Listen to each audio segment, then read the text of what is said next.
All right, good. Hi, my name is Megan Tiemann. I'm one of the animal care staff members here at Turpentine Creek Wildlife Refuge. In January 2019, we got a call for a rescue on 6 tigers that were in a neighborhood in Oklahoma. This man had rescued them from the cub-petting industry.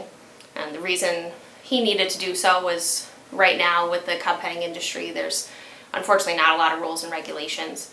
An animal can be pet from up to 12 weeks old. So obviously depending on nutrition, that animal can be quite large at that time, or they can be quite emaciated. So once that animal reaches that certain age limit, the USDA says, you can't pet these cubs anymore. So unfortunately, a lot of these animals are put back into the breeding industry just to continue to feed the industry that is cub petting. So this man had rescued 6 tigers from this industry. 2 of them were about 1.5 years old. The other 4 were anywhere between 2 and 4 years old. We got the call, we went in, we rescued this man. His lease was ending, so he needed to get the cats out of there as quick as possible. Unfortunately, he couldn't take them with him. So he did the right thing by calling us and doing the best for the cats. So we went in, rescued as quick and efficiently as we could. The animals were living in a pretty good situation. They had a lot of space. Unfortunately, their health was not up to standard. The 2 younger cats, they loaded right away. They were relatively healthy, upon arrival. The 4 older cats that were all living together did look healthy, a little overweight, so we have them on a very strict diet plan now. One of the cats was definitely, as soon as we saw, was very down or depressed. So we got 2 of them to load relatively easily. The others we did have to sedate and put into a roll cage, and then we came back here.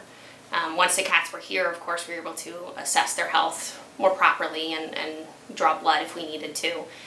Diesel, the one orange male tiger who was very depressed, took a lot to get him into the roll cage and back here. Definitely when we arrived here, we also saw how quickly his health was failing.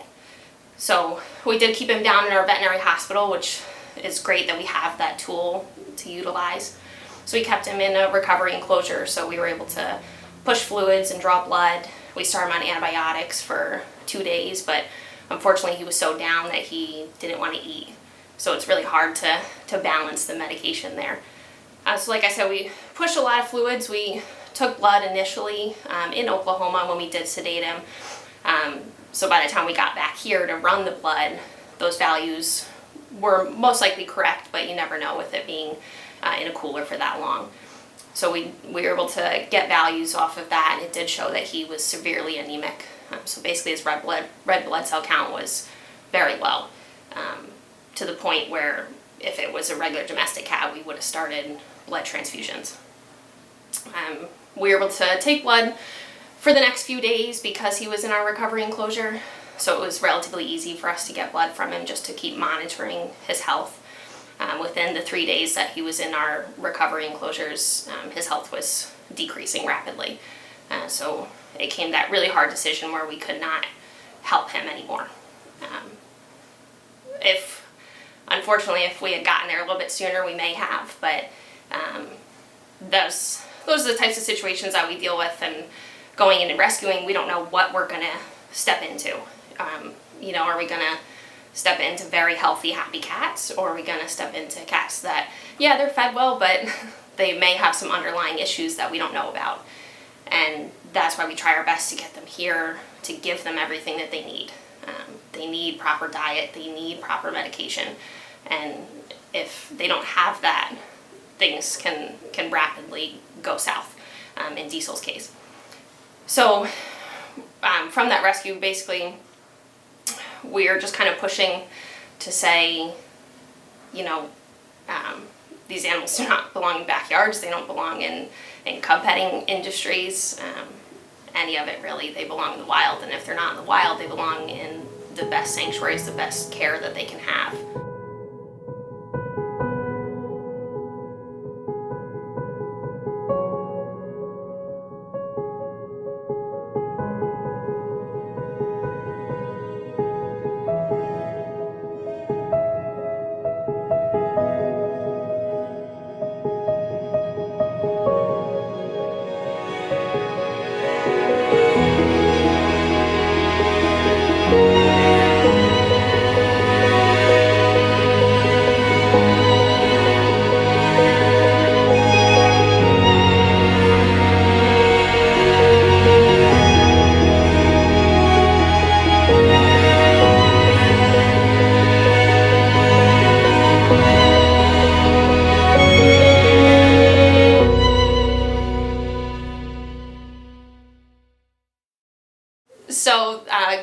Tuesday's coming up right around the corner. It's December 3rd. So we're looking for any type of donation, whether it's, you want to donate your time and help volunteer and do what needs to be done around here, or if you want to donate to our medication or to our food supply, or to, any type of our veterinarian care that could go back to helping animals like Diesel and the rest of the cats that came from Oklahoma, or even from our other rescues. We rely heavily on our diets and our medications and all the nutraceuticals that get put on top of the food.